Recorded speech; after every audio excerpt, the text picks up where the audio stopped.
అండి. కైలాష్ నేత గారు, రాజకీయ కక్షతోనే ఈ విచారణల ముందుగా హెచ్ఎండి యాజమాన్యానికి, మీకు ప్యానల్లో ఉన్నటువంటి మా మల్లన్నకు, లక్ష్మీనారాయణ అన్న గారికి అందరికీ కూడా నమస్కారం. నమస్తే మేడం, ఒక కమిషన్ ఏర్పాటు అనేది జరిగినటువంటి నష్టం, రాష్ట్ర ప్రభుత్వం మీద పడ్డటువంటి ఆర్థిక భారం, ఆ తర్వాత దాని ప్రయోజనాలు మనం ఆశించి దాదాపు 1,00,000 కోట్లు ఖర్చు పెట్టాం. 1,20,000 కోట్లు, 1,30,000 కోట్లు ఎంతో. వీటన్నిటి కూడా ఏంది, సుదీర్ఘంగా రాష్ట్ర ప్రజలకు ప్రయోజనం జరగాలి, తద్వారా రాష్ట్రంలో ఉన్నటువంటి వ్యవసాయదారులకు ఆర్థిక పురోగమనానికి జరగాల్సినటువంటి ప్రయోజనం కొరకే మనం ఒక ప్రాజెక్టు కడతాం. మనం చూడండి, గతంలో శ్రీశైలం కట్టినా, నాగార్జున సాగర్ కట్టినా, పోచంపాడు, శ్రీరామ్ సాగర్, అన్ని ప్రాజెక్టులు ఏవి కట్టినా మనం అన్నిటి కూడా సాంకేతికపరమైనటువంటి అంశాలని వాళ్ళు ఇచ్చేటువంటి రిపోర్ట్ల ఆధారంగా కడతాం. అంటే మన్నిక జరగాల్సినటువంటి అవసరం ఉంది. అది తరతరాలుగా ఇది గుర్తుపెట్టుకోవాల్సినటువంటి అవసరం ఉంది. ఈ రోజు దేశంలో ఏ ప్రాజెక్టు కట్టినా దాన్ని మొత్తం కూడా ఇప్పుడు దేవాలయాలుగా కొలుస్తా ఉన్నాం. కానీ తెలంగాణలో ఇవాళ ఏదైతే కాళేశ్వరం పేరుతోటి జరిగినటువంటి నష్టం ఏదైతుందో, ఈ నష్టం అనేది ప్రజలకు తెలవాల్సినటువంటి అవసరం ఉందనేటువంటి భావనతోటే మేము పెట్టడం జరిగింది. 2023లో అక్టోబర్లో జరిగింది. ఆనాడు కేసీఆర్ గారు ముఖ్యమంత్రిగా ఉన్నారు.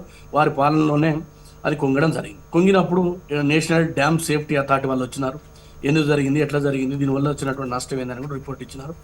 2023 డిసెంబర్ తర్వాత గౌరవ ముఖ్యమంత్రి రేవంత్ రెడ్డి గారు ఎప్పుడైతే అధికారంలోకి వచ్చినారో, ఆ తర్వాత వెంటనే మార్చిలో పిసి ఘోష్ కమిషన్ పేరుతోటి ఏర్పాటు చేయడం జరిగింది. అంటే ఆయన సుప్రీంకోర్టులో న్యాయవాదిగా పనిచేసినారు.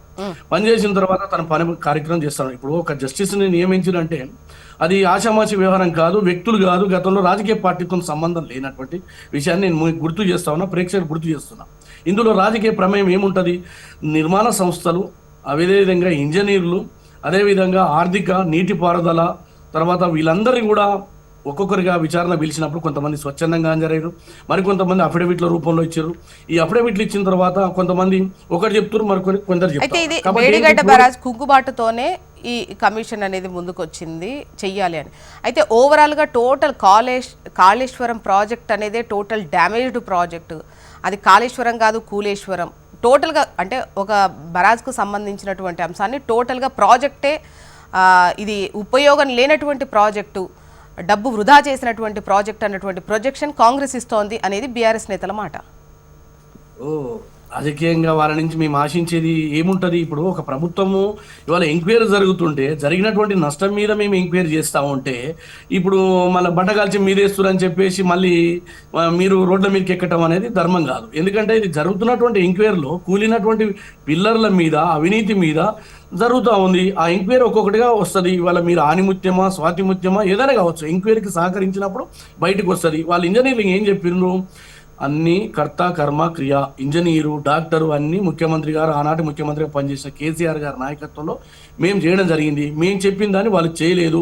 గతంలో వాస్కోప్ సంస్థ కూడా చెప్పింది, ప్రాణహిత చెవిల కాడ కట్టమని చెప్పినాము, అది వయబుల్ కాదని చెప్పేసి ఆయనకైనా నిర్ధారించుకొని ఇక్కడ కట్టిండు. మరి జరిగిన నష్టానికి ఎవరు బాధ్యులు? కాబట్టి నేనేమంటున్నా, తప్పు చేసిందా, చేయలేదా, నష్టం జరిగిందా, జరగలేదా అనేది ఎంక్వైరీ యొక్క రిపోర్ట్ పూర్తిగా వచ్చినాక తెలుస్తుంది. ఇవాళ ఎంక్వైరీకి సహకరించాల్సినటువంటి బాధ్యతను పక్కకు పెట్టి మళ్ళీ ఇవాళ కావాలని చేసిరు కాంగ్రెస్ కమిషన్. ఏమండి, కమిషన్లు వేసిన ప్రతి సందర్భంలో ఏ రాష్ట్రంలో ఎక్కడైనా కానీ దానిలో ఉన్నటువంటి లోటుపాట్లు కానీ, అవినీతి కానీ బయటకు వస్తానికే చేస్తాం, ఉద్దేశపూర్వకంగా ఎందుకు చేస్తాం? కాబట్టి ఇవాళ దయచేసి నేను ఒక్కటే మాట మాట్లాడుతున్నా, మీరు తప్పు చేయకుంటే, మీరు కడిగిన ముచ్చల్లా బయటికి రావాలంటే, అర్థం లెక్క మిర్చాలంటే ఖచ్చితంగా ప్రభుత్వానికి ఆ కమిషన్కు సహకరించినప్పుడు బయటపడుతుంది. ఇందులో మీరే తప్పు చేయనప్పుడు మీకెందుకు భయం? కాబట్టి ఏంది, కావాలని చెప్పేసి రాజకీయ లబ్ధి కోసం మళ్ళీ కాంగ్రెస్ పార్టీ మీద ఎదురుదాడి చేసే కార్యక్రమాన్ని వాళ్ళు తీసుకున్నారు. ఎందుకు? ప్రజలలో వరకు చులకన భావన ఏర్పడింది. గడిచినటువంటి సంవత్సరంన్నరలో వాళ్ళు రాజకీయంగా ఎత్తుకోవడానికి ఏం లేదు. మరి కాబట్టి ఏం చేయాలా? ప్రభుత్వాన్ని బదనాం చేయాలా, మా మీద కావాలని చేసుకుని.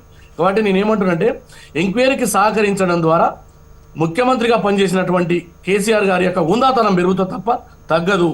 మీరు తప్పు చేయకుంటే దీనికి ఎవరిని కూడా అక్రమంగా, అన్యాయంగా కేసులు పెట్టడానికి రాజకీయ వ్యక్తులతో నిర్మాణమైంది కాదు. సుప్రీంకోర్టు న్యాయమూర్తిగా పనిచేసినటువంటి ఘోషి గారు ఇచ్చే రిపోర్ట్ ఆధారంగా ప్రభుత్వం చర్యలు తీసుకుంటుంది. రెండో విషయం, 1,000 కోట్లు కూడా ఖర్చైన మాట వాస్తవం. 1,00,000 కోట్లు, దాదాపు 99,000 కోట్లు ఖర్చు అయినాయి. మరి దానివల్ల వచ్చిన ప్రయోజనం ఏంది? దానికి చర్చకు సిద్ధమా అంటే వాళ్ళు తోక ముడుస్తుంది. ఏమొచ్చింది? ఏ ఊరికి నీళ్ళు వచ్చినాయి? ఎన్ని టీఎంసీలు ఎత్తిపోసారు? ఎత్తిపోసిన తర్వాత మళ్ళీ ముందుకు తీసుకొచ్చారు. ఎత్తిపోసే తిప్పిపోతలు అయింది. 1,000 కోట్ల రూపాయలు విద్యుత్ బిల్లులు కట్టడం జరిగింది తెలంగాణ పల్లెల్లో. మళ్ళీ